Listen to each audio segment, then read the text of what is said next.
그 예로 뭐 액티브나 영이나 아니면 전국을 지역으로 나눠서 서울, 경기, 뭐 대전, 대구, 부산처럼 앞에 지역명을 넣고 시니어 모델 협회 이렇게 해서 진짜 공신력있는 협회인 것처럼 보여지게 하는데 그게 결국은 비즈니스를 하기 위한 틀 역할을 하는 것 같고요. 그건 동아리 회비인 거지 협회비가 아닌데 협회비라고 이야기하는 자체가 문제가 있다고 저는 생각을 합니다.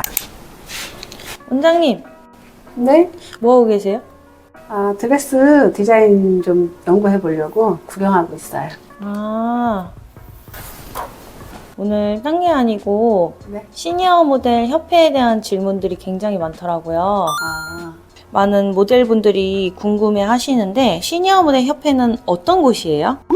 저도 시니어 모델 멘토를 하다 보니까 모델들도 저한테 그런 궁금한 부분을 많이 이야기를 하더라고요. 그래서 저도 알아보니까 나라에서 인정한 사단법인 또 재단법인 그 외에 동아리 개념인 학원에서 협회, 에이전시에서 협회 이런 식으로 많이 노출되고 있는 것 같아요. 그러면 왜 나라에서 인정하지 않은 모델 협회들은 그냥 교육기관, 에이전시 이렇다는 말씀이신 건가요? 맞아요. 그래서 홍보하는 창구로 활용하는 그런 개념이죠. 그러면 협회가 아니라는 말씀이신 건가요? 네, 인가된 협회가 아닙니다. 그래서 그냥 홍보를 위한 동아리 개념이죠. 그러면 사단법인 시니어 모델 협회는 인가된 협회인가요? 네, 나라에서 허가된 정식 절차를 거친 인가된 협회입니다.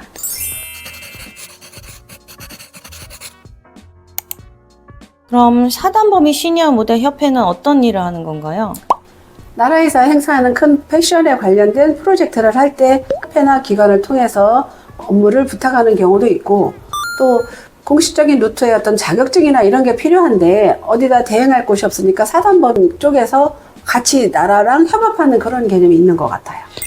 그러면 사실 이제 시니어 모델 협회들이 모델분들에게 협회 비용을 요구한다는 얘기를 제가 들었어요. 네, 맞아요. 그러면 아까 말씀하셨던 나라에서 인정하지 않은 시니어 모델 협회들은 그 협회비가 어떻게 쓰여지고 있는 걸까요?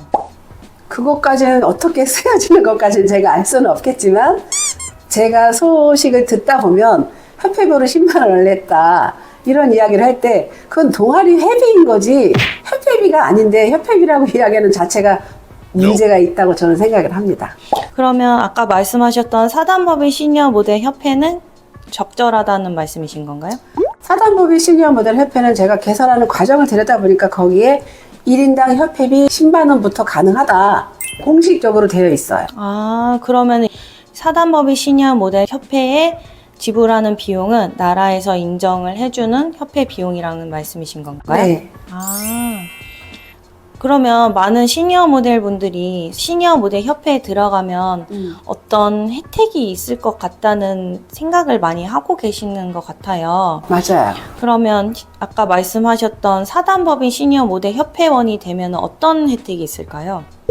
일단 회원이 된 상태이니까 프로젝트, 행사, 패션쇼 할 때 그 협회 인원을 활용하는 케이스가 먼저 있겠죠. 그래서 회원한테 주어지는 첫 번째 혜택인 거죠.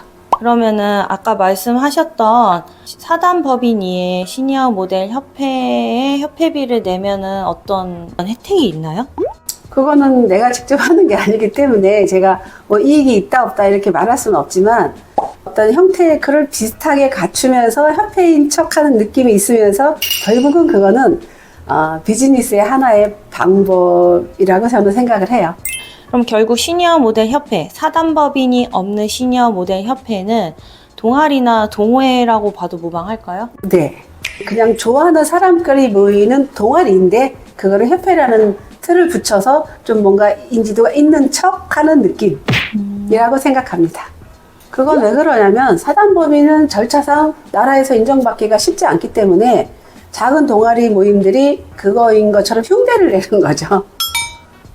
그럼 많은 시니어 모델 협회들이 사단법인이 되면은 나라에서 인정도 받고 더 활발하게 할 수 있는데 왜 사단법인이 되지 않고 왜 협회인 것처럼 활동을 하고 있을까요? 그건 사단법인 자체가 나라에서 허가받는 절차가 너무 복잡하고 까다롭고 조건이 많아요. 쉽지 않은 거죠.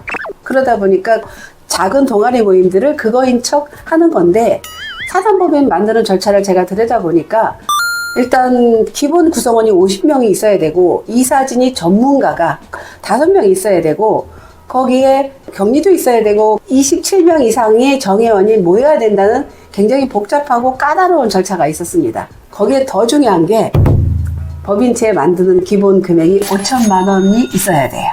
그 5천만 원이 차후에는 나라에 기속되는 상황이기 때문에 쉽지 않은 결정을 해야 되는 게 굉장히 많더라고요. 그래서 만드는 절차가 굉장히 복잡하고 까다롭고 힘듭니다. 그러니까 동아리 같은 형태로 편하고 쉽게 비즈니스 창구를 만드는 것 같아요. 그러면 사실 그냥 일반 시니어 모델 협회는 누구나 가입을 할 수 있잖아요. 네. 그럼 사단법인 시니어 모델 협회는 가입이 어려울까요? 네, 일단 자기네가 쉽게 만든 협회가 아니다 보니까, 이 협회 전문가가 있다 보니까 나름의 자존심이나 어떤 권위를 굉장히 내세우는 부분이 있다 보니까, 모델을 자기 협회 회원을 할 때는 나의 자존심이고 이런 부분이 발생하니까 들어오는 창구를 쉽게 열어주지는 않아요. 그래서 큰 대회에서 뭐 상위 입상자 이런 식으로 커트라인을 타이트하게 두는 경우가 굉장히 많습니다. 그럼 원장님께서 시니어 모델 협회에 대해서 한번 정리를 해주실 수 있을까요? 큰 틀에서 두 가지 형태로 나눠져 있는 것 같아요.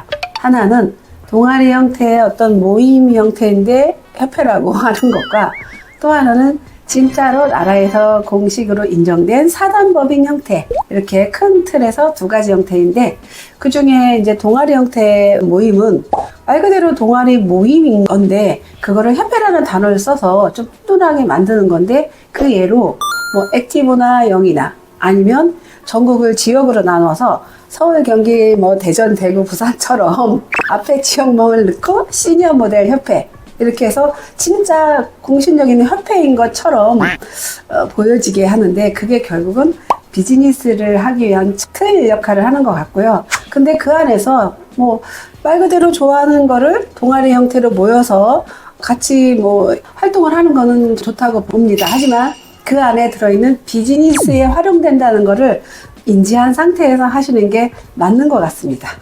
그리고 또 하나는 이제 사단법인 형태. 말 그대로 나라에서 법인 형태를 틀을 주어서 공식적인 협회로 인정된 거기 때문에 시니어 모델로 활동할 수 있는 기반, 틀 이런 게 되어 있기 때문에 정식적인 활동을 할 수 있는 계기가 될 수 있는 거고요. 그래서 시니어 모델 사단법인 형태의 틀을 이용하셔서 협회 활동하시는 게 맞다, 이렇게 생각합니다.